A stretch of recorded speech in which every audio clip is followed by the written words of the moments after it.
American University in Bulgaria.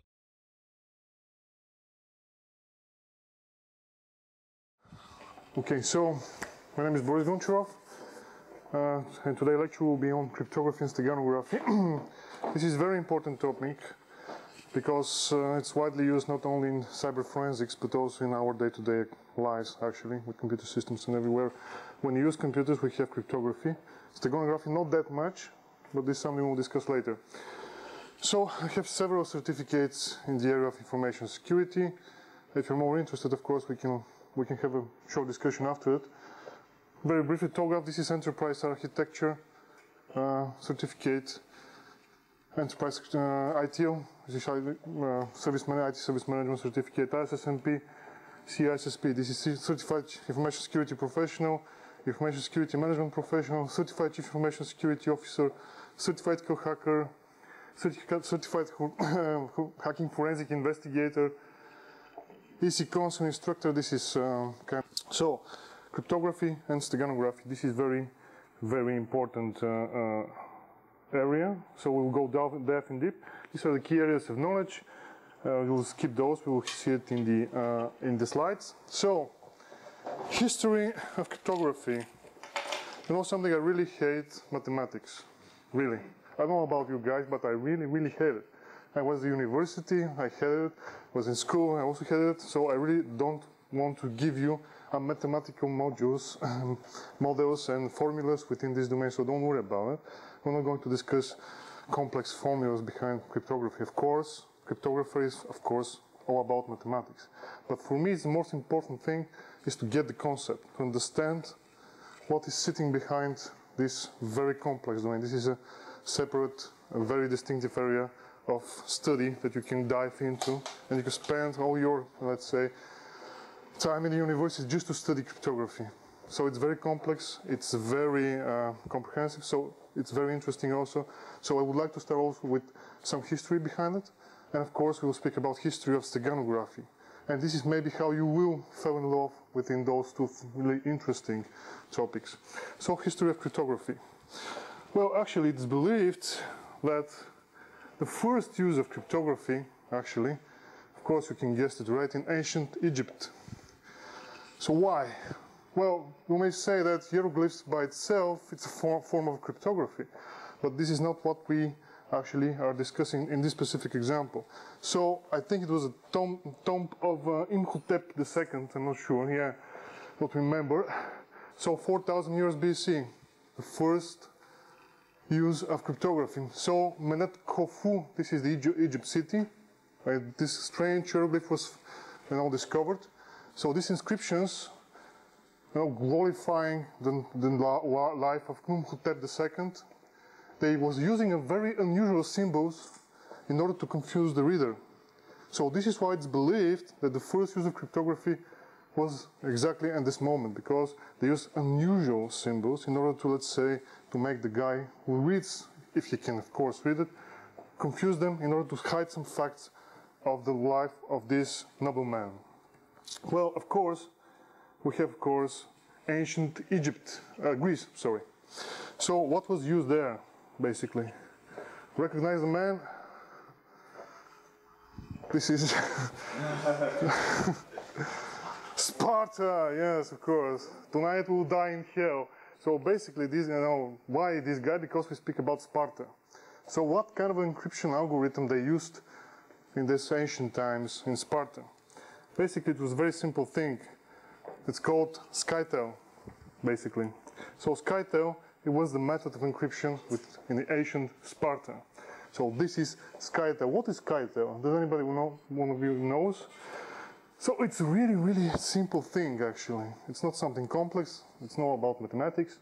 It's this one. This is just a stick, a wooden stick. But what was the most interesting about it? It was with a precise diameter. So, and with using, let's say, a ladder like that. See this thread? So it's rounded around the stick. And if you have the right diameter, actually you can line up a readable text. If it's not in the correct diameter, of course, it will scramble the letters and you will be unable to read it. So very simple tool again, but the Spartans was all about simplicity. Of course, They were more focused on fighting than on inventing complex things, really. So what else we have in is history? So we recognize this, of course, letter, this alphabet. It's Hebrew alphabet, Aleph, Taf, Bet, Shin. This is AUBG method of encryption because it's using a Hebrew language. So what was actually the encryption algorithm? You know that in Hebrew you write from right to left, like Arabic, because the language share common roots with the Arabic. So what was the algorithm? The algorithm was just to substitute the first with the last letter.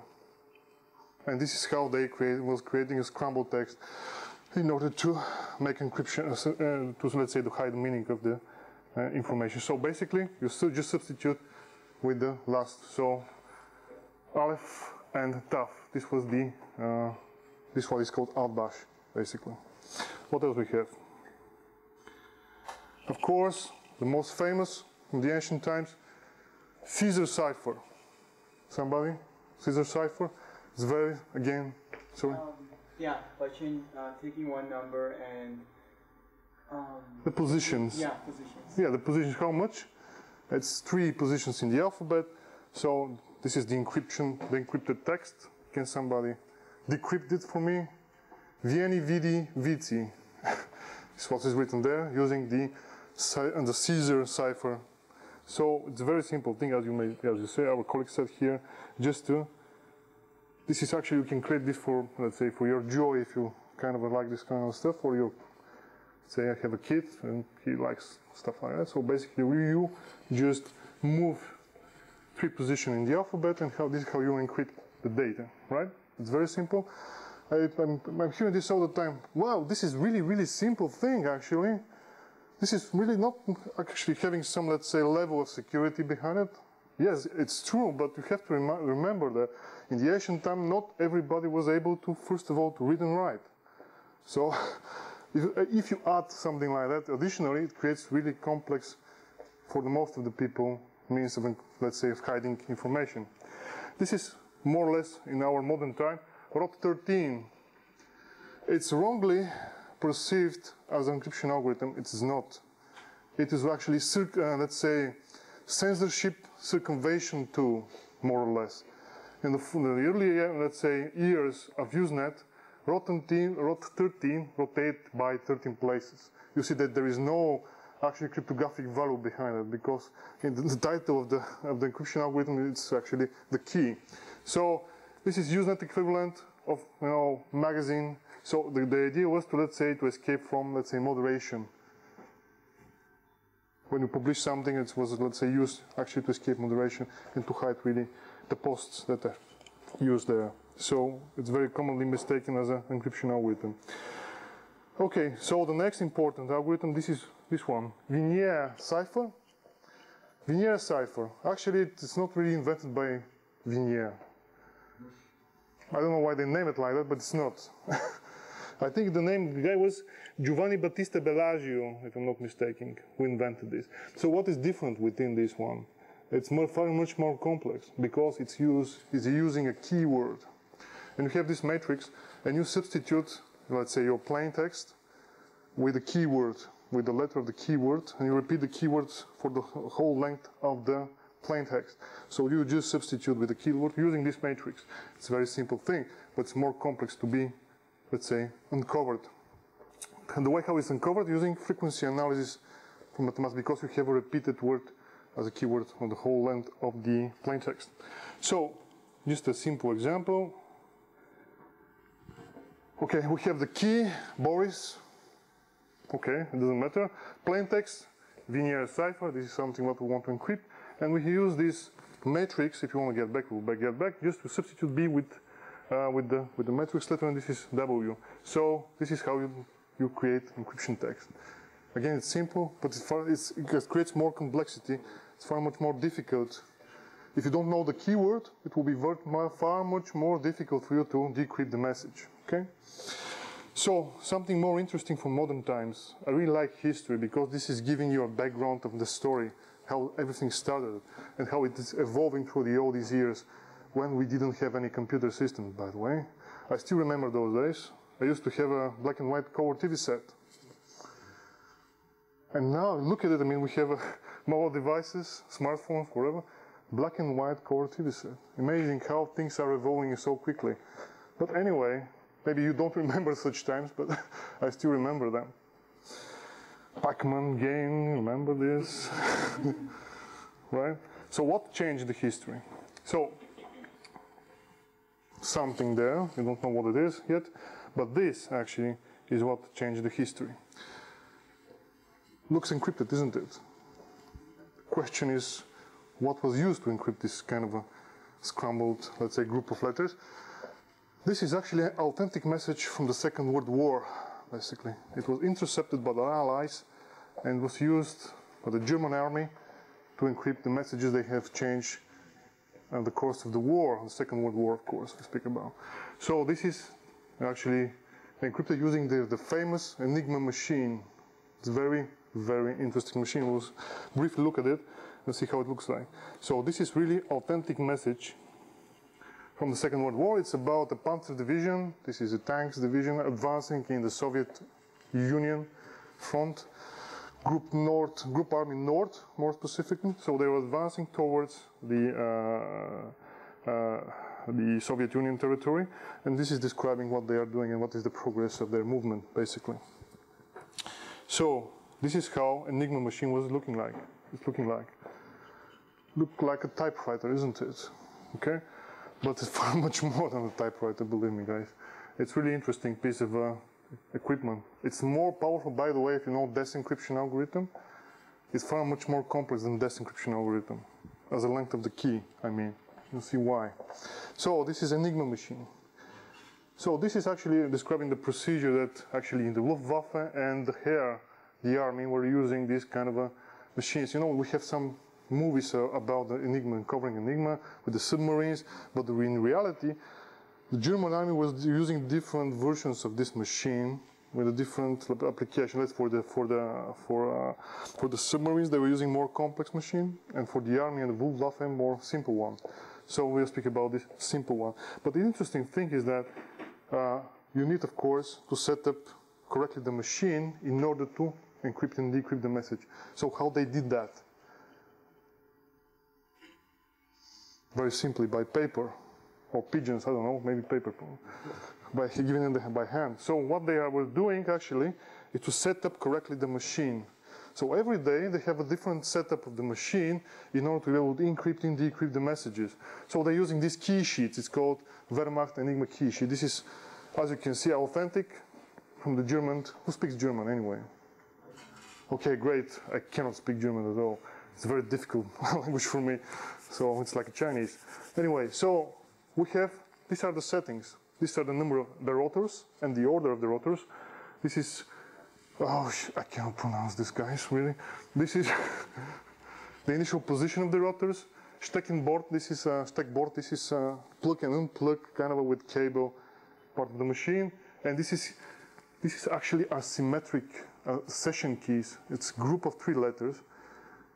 And were used in order to correct errors, because when this is a military situation, you cannot, for sure, for yourself, be able to really, you know, you have to confirm, let's say, this was written correct in order to start to decrypt the process.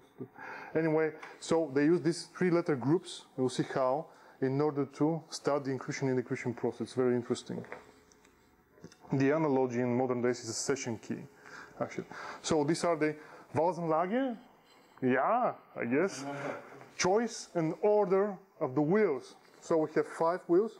This is 1, 5, and 4, and the correct order. So by putting them, we'll see how they look like, and we'll be able to understand it. So this is how they are actually looking like from inside. This is electromechanical machine. It's nothing to do with computer system. So electromechanical. This is pins. These pins, that of course, electricity is going through them, and this is just a wire.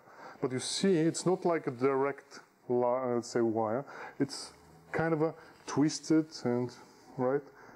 So if this electric signal goes from here, it goes from there, let's say. And this equivalent here is the letters, actually. So every time when you press a button, this rotor is moving and changing the position every time. So it's really interesting way of doing this, right? So this is how you set up the initial position of the rotor with this here, with this fellow here. So you just tweak it. By the way, you can find application for Android, for iPhone. It's Enigma Simulator if you're interested. It's really interesting stuff. So the next thing is Stackboard. So you plug the connection to the plug board. This is a plug board. So this is actually to add more complexity in the process. So you substitute A with Q, whatever you want. So you just use electrical signal. Instead of going directly as it is, you just mixed up a little bit more with the cable and the signal. So this is the circuit diagram basically of the main. This is very simple actually description of the process. So you press a button here. This is your Stackboard, plug board. You go from here. These are the rotors. So you can see the electrical signal goes from here, from there, you know. And every time you press, the first rotor moves with one position, the second every 3 letters, and the third one every 5 letters. So this is actually, it's scrambling the letters every time it's used. So as you can see, at the end we have a lamp blinking, say this is E, right? So initially on the front, they were using actually 2 guys to handle this machine. One is pressing the buttons, the other one is looking at and see what lamp was blinking. They didn't print it out anything, so this was very difficult to operate basically. A very interesting thing is actually can group and so-called, so group of letters. This is again as a session key, as an error correction mechanism, CRC kind of a function, if you know what it is. So this is triagram actually was used in order to set up the initial position of the rotor. So you just type GHQ and the rotors are moving, you have the initial position, you start the decryption process. By the way, this is how the Enigma machine was cracked. Because this was error correction mechanism used by Germans. They were using this twice, actually, 2 groups of letters by 3, in order to exclude some errors in the process. But this is the way how, actually, this was cracked from the Allies. Okay, so this is the decryption process, actually, of the message. It's a very long one. We don't have time to do this. I have very good exercise like this. So this is decrypted message. At the end, this is the authentic message that was captured. Northwest Sabes, in the flight corridor, wherever, military information, nothing really exciting about it. But, so, this was very briefly, really, like in the Speedway, Enigma machine. It's a very interesting piece of machine. Of course, the English guys, they have a different one, more simple than this. They didn't care about secrecy that much. Actually, Hitler and his generals, they had a different machine, far much more complex to exchange a high-level military information, strategic information. And also Russians, they have another version of this machine. And during the Cold War, we, as the Bulgarians, were using a Russian machine adapted for Bulgaria, for instance. I don't recall exactly the name of this machine, but it's very similar as electromagnetic machine. So this is how the machine was broken, actually. They tried 3 times. First, Polish cryptographers started the process, but then Germany invaded Poland. They moved to a different place. They tried in UK and then United States. And this is actually, you can see, these are the rotors. They try to, when they capture a message, they try to set up the machine in order to crack down the letter, the text. So, very complex one, right? No, we don't need this. We need just a smartphone, right? What else? The Unbreakable Code. What is the Unbreakable Code? Looks like this. This is one-time pad. What is one-time pad? This is a form of encryption that doesn't actually need any technology. You can do it in writing like that. Actually, this is actually authentic,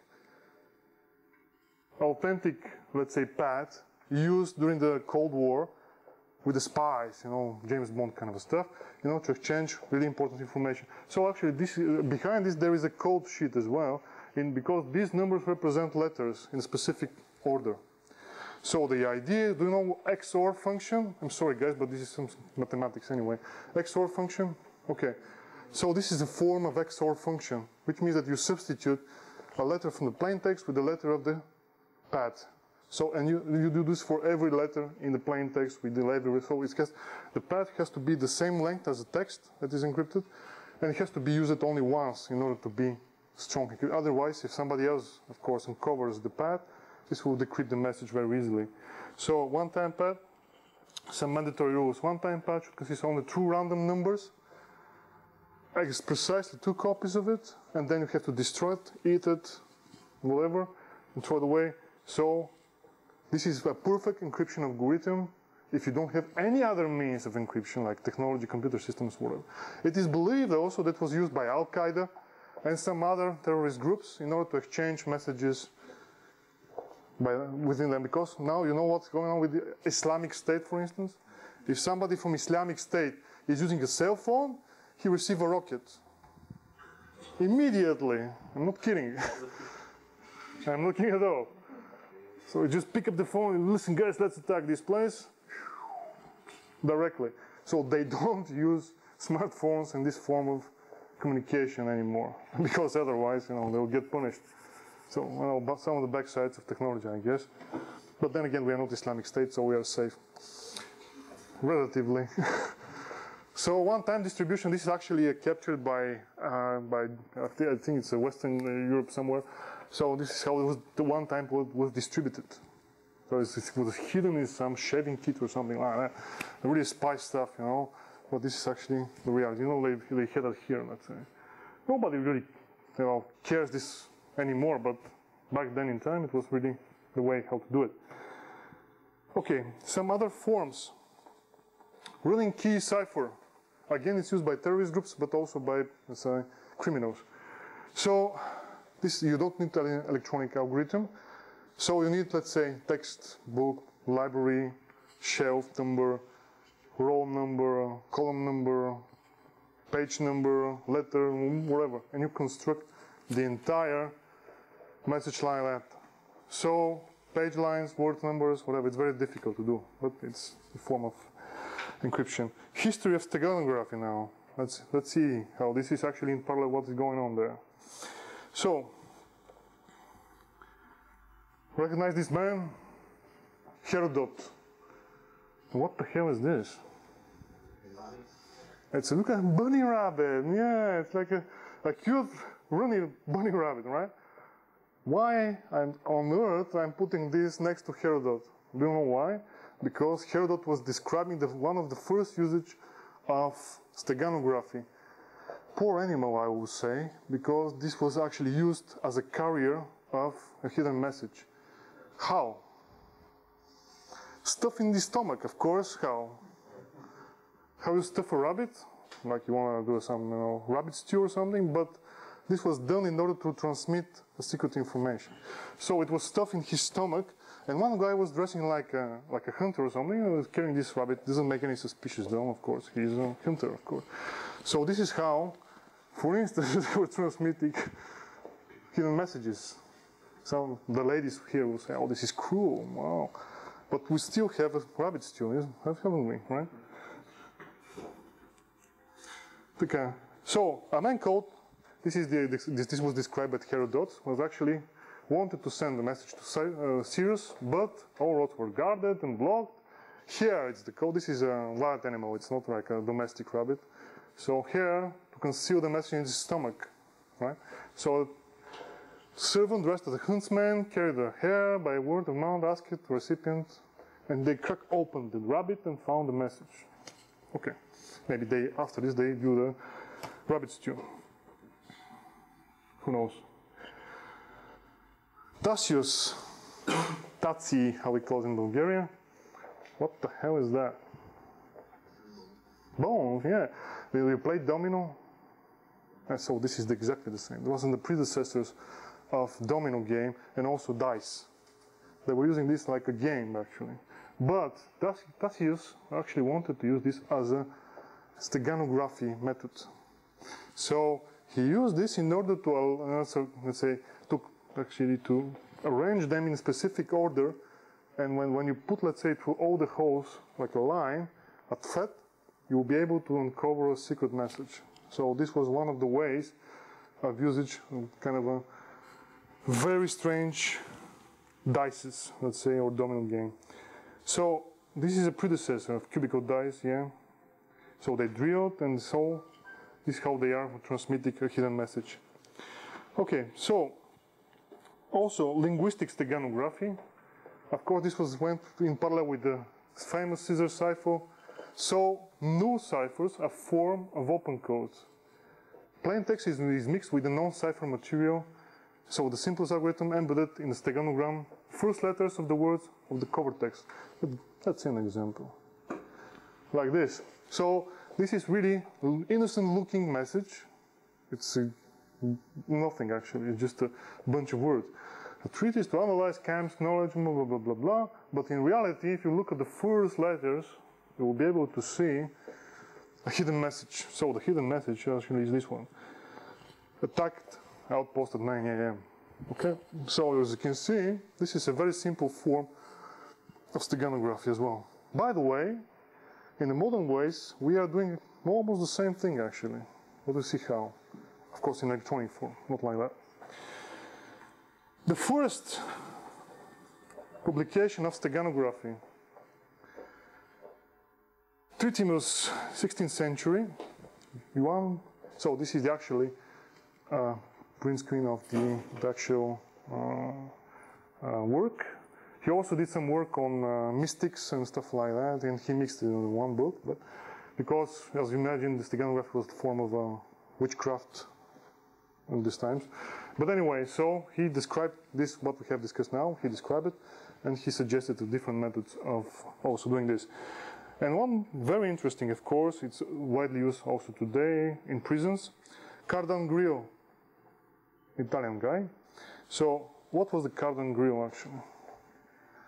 Actually, this is, I didn't find a good example of it, but actually you have a pad, and you just cut off openings like this, and you have a plain text, very long, and you put it like that. On the top of it, you may capture different words here, downstairs, and you construct hidden message. Okay, so this is a method, again, of hiding secret message using a grid. You can create your own if you like. So the text in the whole format is steganogram. So it was not really, let's say, in one sentence, but it was mixed with the whole length of the text. So you have one hole here, one hole down there, and you can construct like that. Okay. World War I.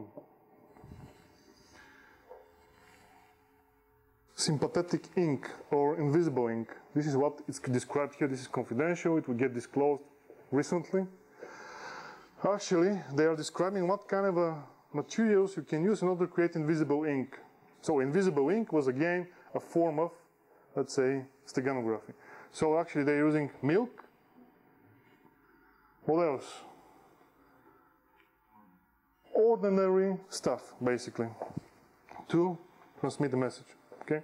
So this is an example from the World War I. More interesting example for the Second World War is the doll woman. This lady. She actually she had a workshop, and she was selling dolls. Yeah, but in parallel she was doing a spy work for Japanese. Interesting lady. Doesn't look like spy, does she? So this message was captured by FBI and some other specific service, like that. So this is a letter to somebody in Argentina describing 3 dolls. Okay? So the dolls needed some repair to sew them up, or whatever. Innocent looking text, isn't it? So what was wrong with it? What was the problem with this, with the message? The problem was that actually she was speaking, actually this is also known as a jargon code.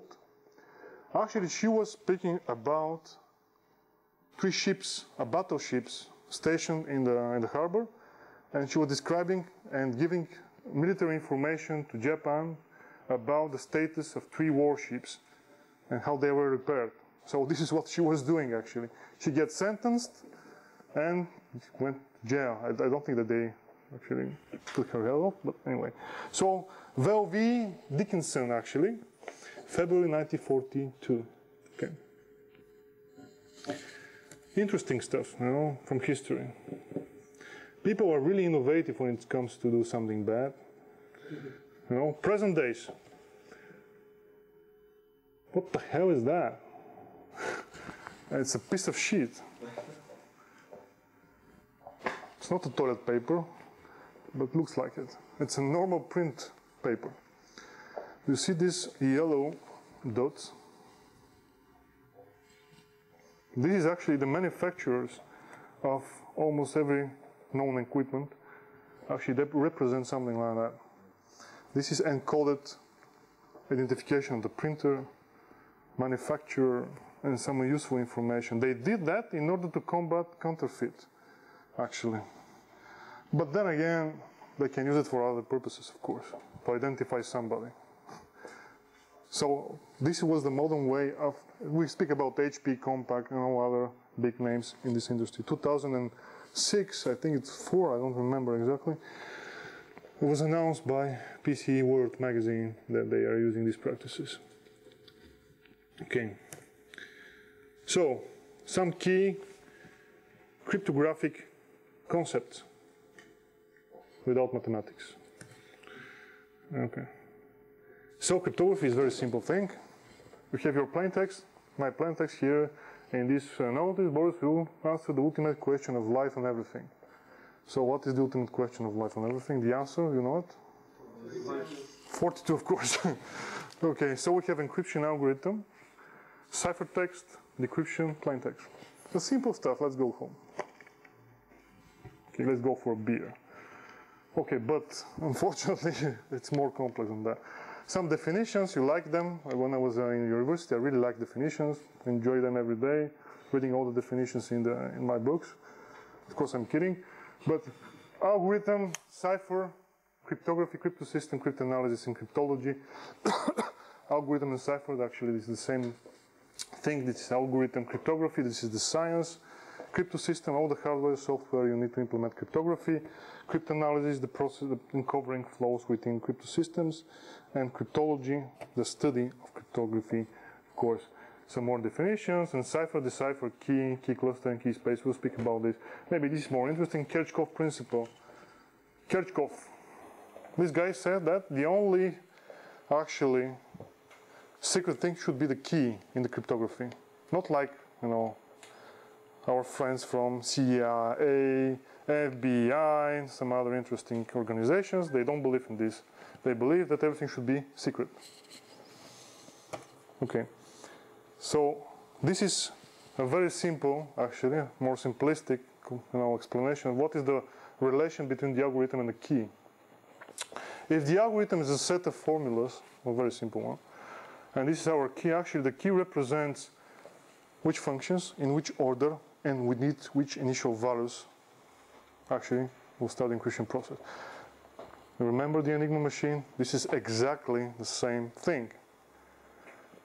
The order of wheels, initial setup of the wheels, the same initial values. This is actually the same thing. So this is how it goes. A very simplistic, of course, concept of explanation. Somebody can tell me what is this number?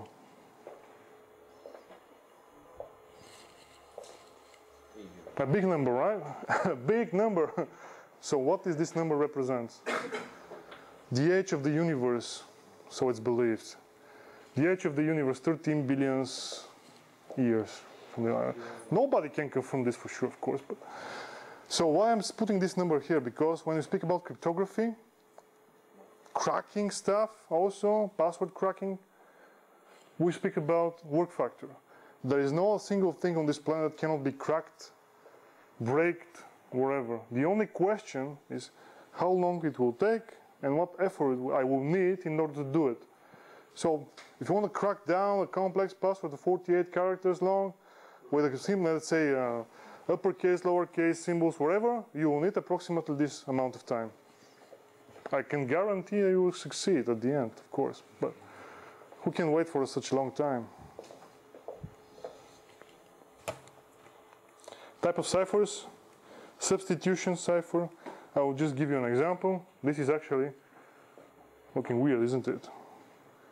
This is The Adventures of the Dancing Man, Sherlock Holmes stuff. So this is written in a book.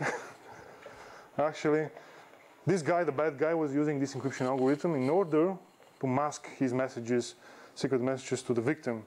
And so the smart, of course, Sherlock Holmes uncovered the algorithm, and he was able to actually uncover the hidden message.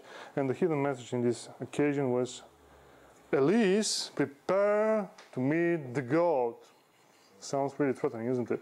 So basically, this was a simple substitution. He had a set of symbols, and he was substituting the plain text with a symbol. So in substitution cipher, you do the same thing. You substitute something with something else. Okay? It's a very simple thing. Transposition. Shit, it's more complex. What is transposition? Actually, scramble. This is very, very simple example. You have message Boris, love, ciphers. Position. This is the initial position of the letters. Then you have the key, so you scramble the initial position of the letters and then use them in order to create a cipher text. Completely unreadable, though. Okay, so in the modern cryptography, many cycles of substitution and transposition takes place in order to create a cipher text. Okay, so this is the most simplistic explanation of the process. I can actually give it to you. So many rounds and cycles of transposition and substitution in order to make the process irreversible. Okay? Methods of encryption. Symmetric cryptography. For a long time, we used to use only symmetric algorithms. So what is this all about? We have symmetric key. We have a copy of the same key, like me and my wife. We share the same apartment, okay? So she has the same key as me. She opened the door, I can open the door. Great. Don't give it to your, let's say, mother-in-law. This is a very crucial mistake to make. Because your algorithm will be cracked. So, symmetric, exactly the same pair of keys, so the pair keys. So what is the problem with this? Why we don't use just symmetric keys? Anyone? No. Well, if you have the same key in cloud systems. Yeah, there is. Actually, it's close to, yeah, exactly, because there is no authentication process. Yeah. If I have your key, I can represent you in some certain level. So there is no actually proof authenticity, or proof of origin, if you may say. So this is something that actually this symmetric cryptography cannot deal with. Proof of origin. Who actually had the same key? From where this started anyway? And who can guarantee that? Asymmetric cryptography from the other side. Of course, we have the same pair of keys, not the same, but we have pair of keys, a public and a private key. The public key is not secret, everybody can use it and see it, but the private key is uniquely bound to my identity. So, this is how I can guarantee proof of origin and also authenticity. So, the only guy who can actually decrypt the message encrypted with the public key is the guy who has the private key. But why we don't use just public key cryptography? Anyone? Why? It sounds like solution to every problem that we have with cryptography. Slow. Sorry? Slow. It's a very slow, because the mathematics behind, again about mathematics, the mathematics behind that is far much more complex. One of them, the RSA algorithm, you know that? RSA algorithm is very popular. It uses factoring as a process. Very easy to do it in one direction, very difficult to do it from the opposite direction. So this is one of the reasons. And the second reason is that actually the length of the text that you can encrypt with the public key is actually limited to the length of the key. So you cannot encrypt bulk data. This is the problem. So we need a very, let's say, a hybrid method of encryption in order to do every, let's say, objective in security when using cryptography. This is actually a comparison between the two methods: keys, speed, security service provided. As you can see, in symmetric you have only confidentiality, but with asymmetric, confidentiality, authentication, and non-repudiation. Non-repudiation. It doesn't repeat. It doesn't repeat. Non-repudiation, not exactly. I cannot deny that I did it. So it's very important when you use digital signatures. This is why. Hybrid encryption method. So this is why we need hybrid encryption method. We have our old symmetric key, okay? Use it to encrypt the plain text. Then we got the receiver public key, encrypt the symmetric key, pack them together, send to destination. Then the guy there, trust me, I'm user, he says here, the guy there just takes the encrypted key, actually using his private key, decrypt the symmetric key, and use the symmetric key to decrypt the encrypted text. Wow, it's complex, isn't it?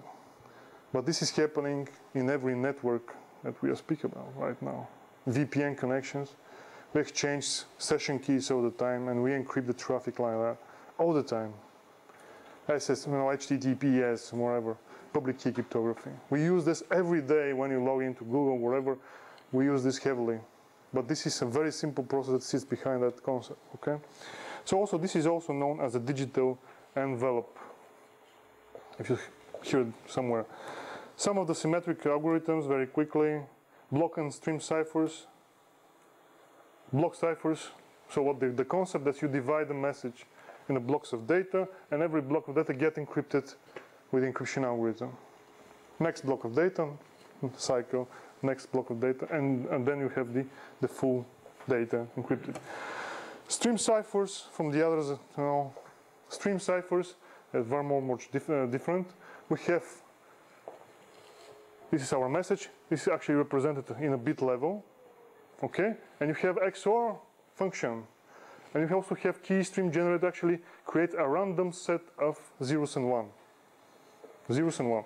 And every bit of the message is XORed with the key stream value. And you get the ciphertext. Okay, so we don't use it anymore that much, but web protocol, we heard of it before? Web, Wi-Fi.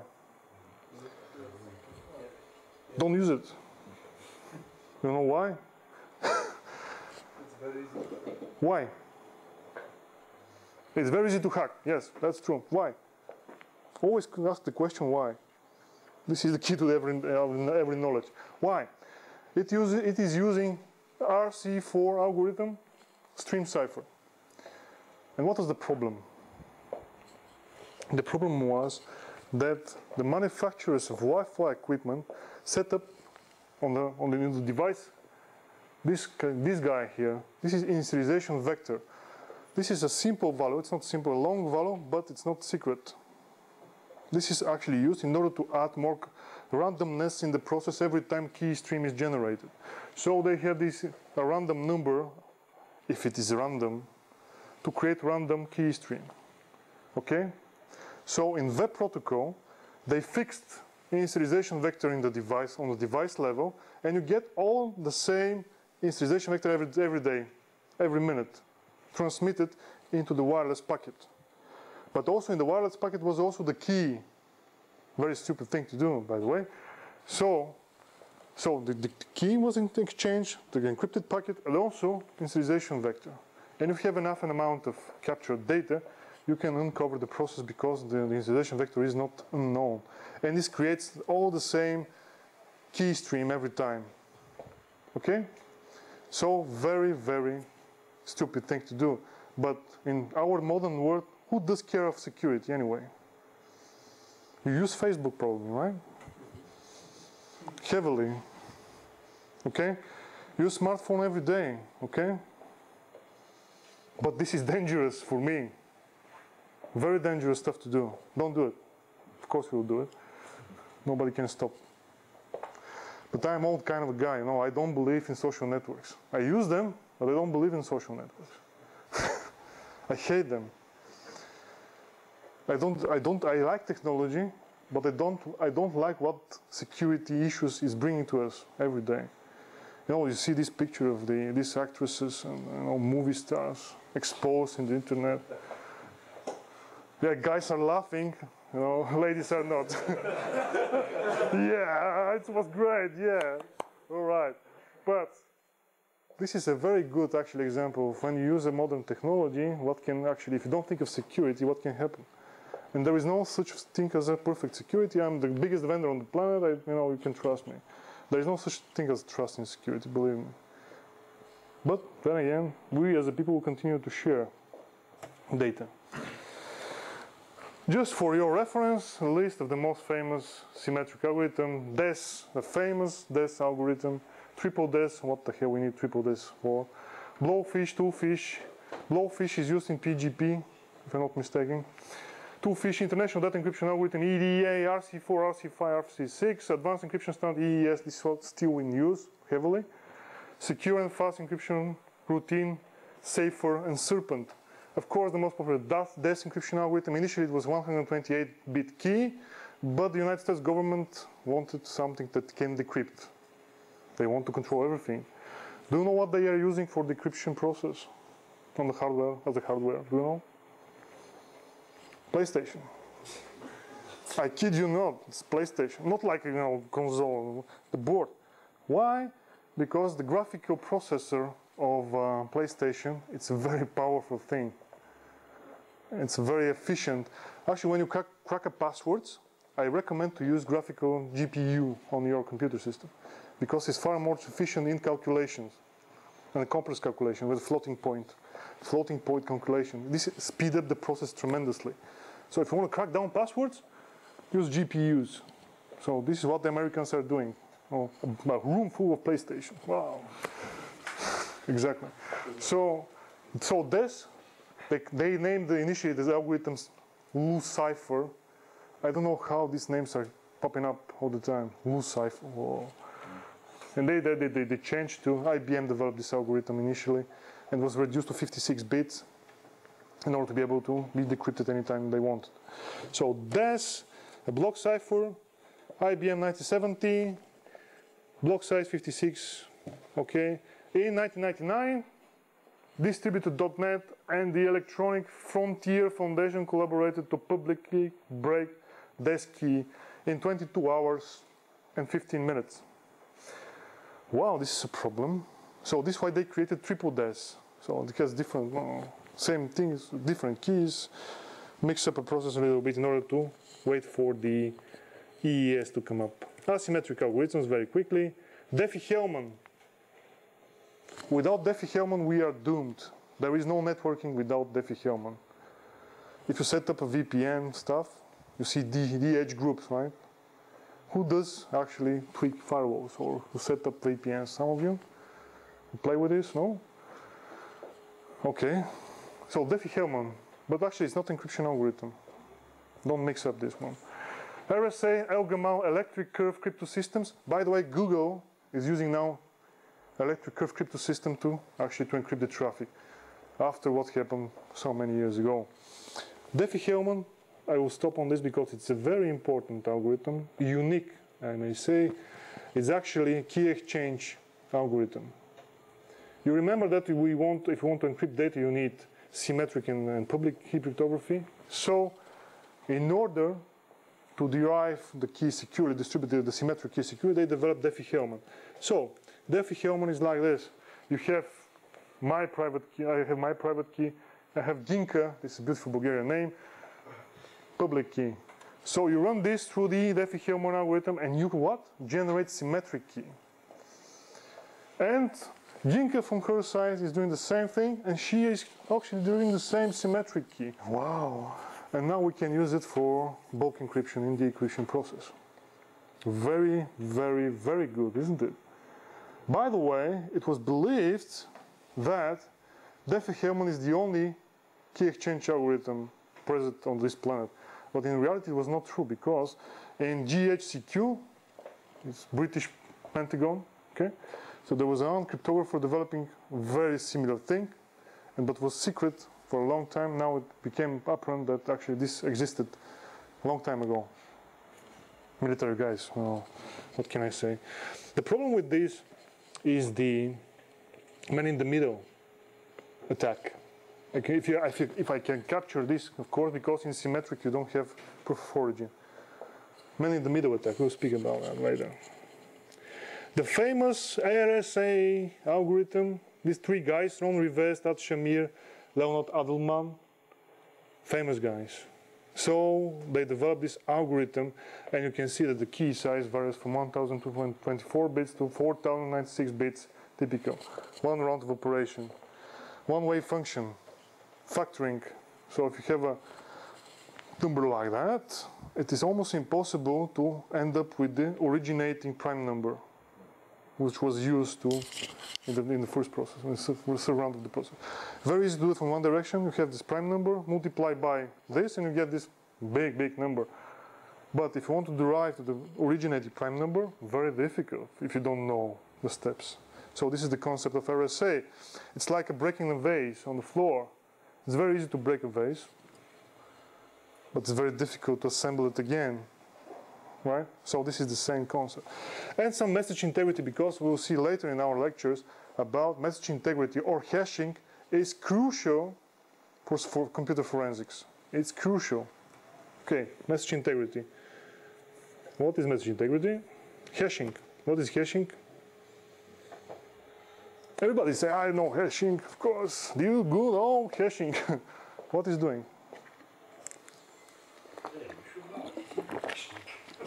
Hashing. Okay, hashing. You take a variable length string, like my letter to my mother. Mama, I love you very much, blah, blah, blah. So this is a variable length string. And you derive a fixed length value. It's like a fingerprint of this specific message. It's a fingerprint. Look, think of hashing as a fingerprint of the message. This is exactly what it is. If I change a letter in my letter to my mother, this will immediately change the end result value of the hash. So the fingerprint will be different. Okay, so the hashing steps very quickly. Okay, we are running out of time. Hashing steps. This is my favorite. It's not 42. You know, when they went there, they ask, why 42? And he said, you didn't ask the right question. Okay, so hashing algorithm, message digest. This is so-called. This value is called message digest value. So you append the message digest value to the message. Then from the other side, the guys actually run the message digest value through the algorithm. Everything is fine. The message is authentic. Is it? Maybe not. There are some attacks that can actually crack down this process. These are the message algorithms that we will speak about that. Algorithms, MD2, MD4, MD5, Haval. Nobody's using Haval anyway. But SHA1, by Microsoft, they really like SHA. I don't know why. And Tiger, rarely. But weaknesses of using only hashes. What is the problem of hashing? Met in the middle. Very simple. I'm sending a message to my dear mother. Mama, I love you. Somebody intercepts this message, and instead of resending this to my mother, he's taking the message and say, Mama, I hate you. And of course, this is changing the hashing value and message digest value, but who knows? He sent the same message with the same message with the new digest value and send it to the destination. And my mother will come, why you hate me so much? I did so much for you. Why you hate me? So this is a very simple example of what can happen. And also, because Microsoft are very dumb, you know that. They develop amazing operating systems, amazing. We wait for the next one. Well, Windows 10, I think. Yeah. It's on the horizon, guys. Prepare yourself. It's right out the corner. So, you have to skip every version of Microsoft. Do you know that? Yes. No.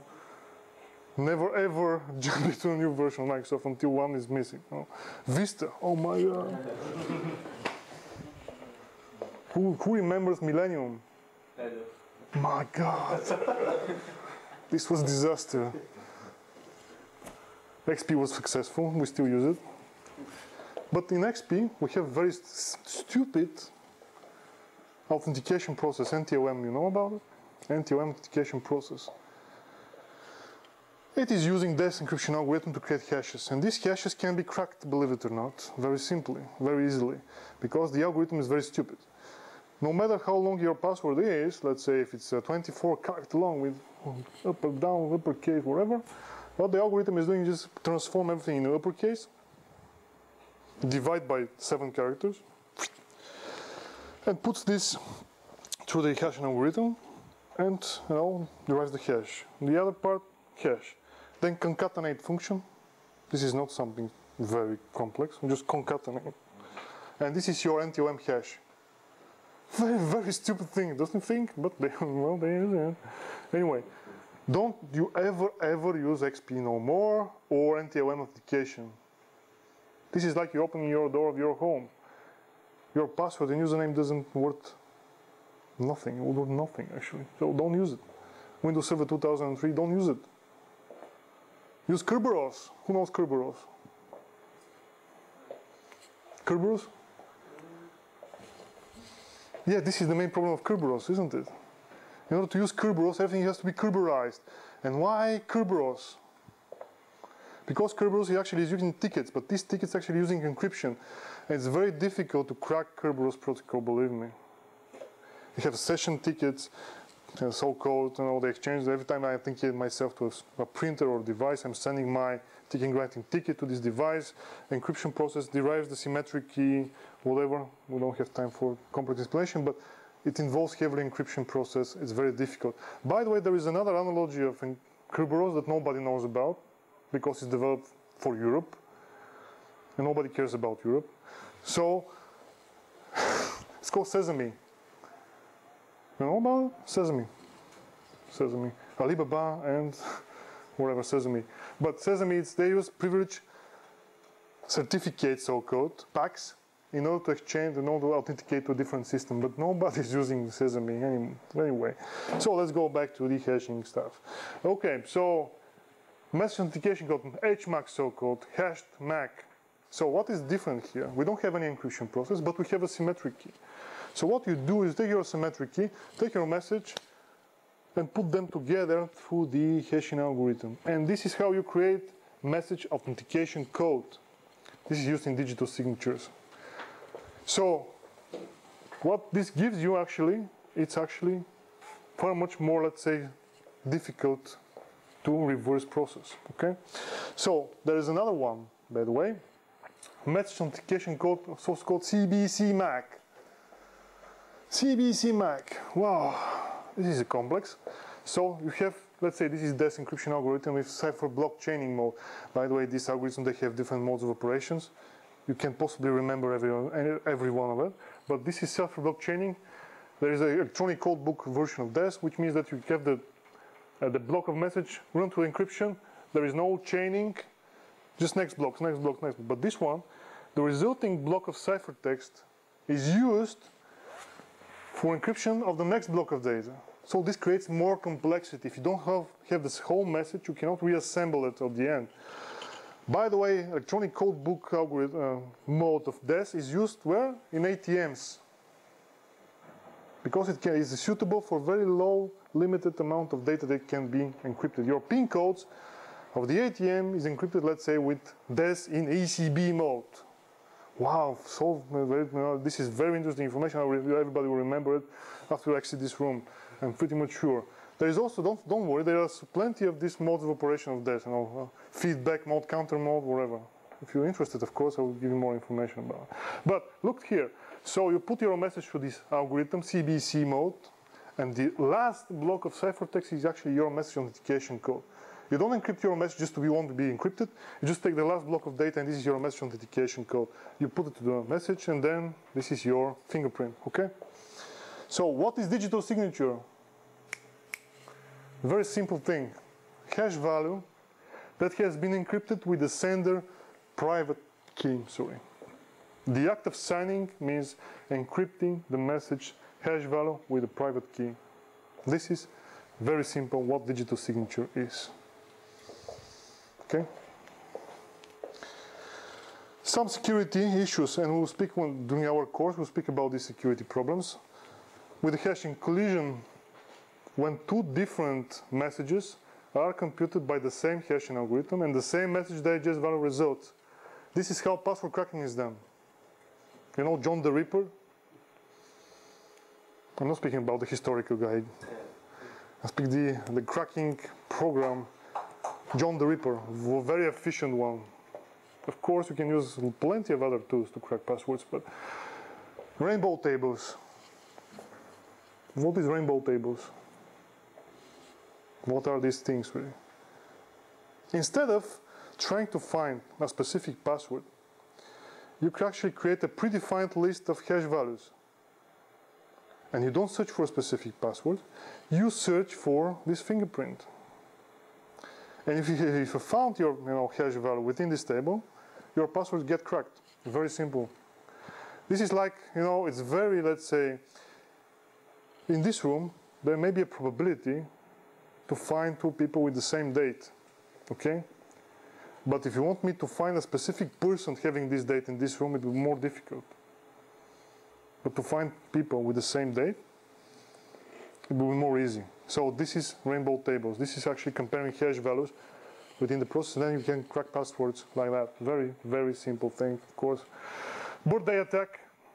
This is what I just described. Birthday attack. Some attack on crypto systems. Now it gets more exciting, isn't it? Let's attack some crypto systems, right? Unfortunately for you, it's a very complex thing to do. Okay. Cipher text only attack.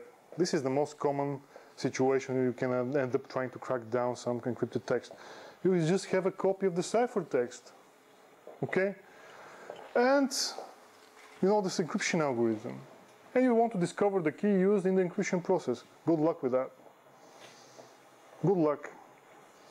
It will take approximately millions of years. Don't worry about it. But still, when processing, processing power of our systems are increasing every year, the time needed to crack down a specific mechanism is reducing. Like this, initially was very complex, get cracked down in hours. So this is the same thing. So this is the most common active attack. You just have the encrypted text. This is more interesting. Known plain text attack. Wait a minute. What this means with known plain text attack? So, very simply, the attacker has the plain text and the corresponding cipher text of one or more messages. And this is creating, let's say, more easy then to reverse the process.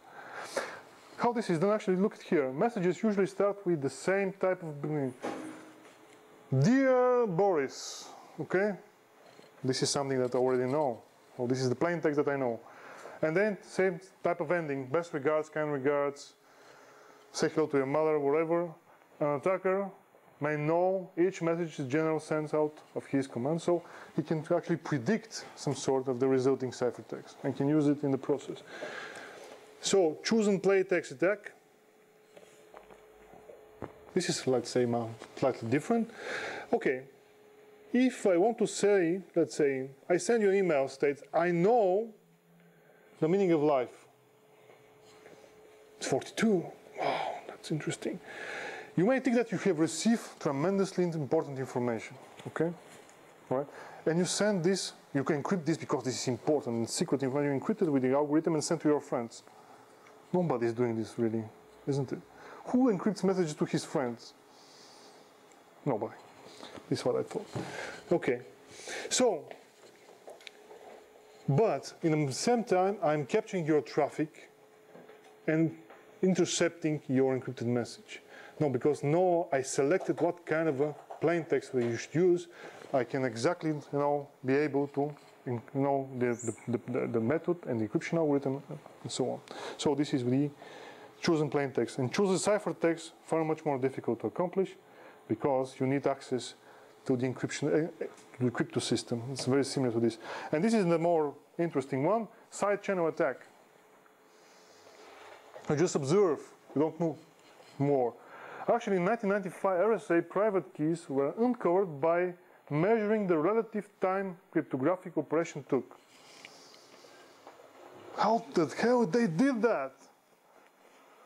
The measuring of the time, and also the electric signals, how your CPU was loaded. You just measure this kind of stuff. It's rocket science for me. I cannot tell you how this is done. So let's keep quickly to the key steganographic concepts. Now we're talking types of steganography, right? Image steganography, audio steganography, video, document steganography, folder steganography, white space, I like this one. Web steganography, look this one, spam steganography. Wow, yeah. DVD steganography, this is natural text steganography, hidden OS steganography, and also we have C++ source code steganography. We can hide messages even in this kind of stuff.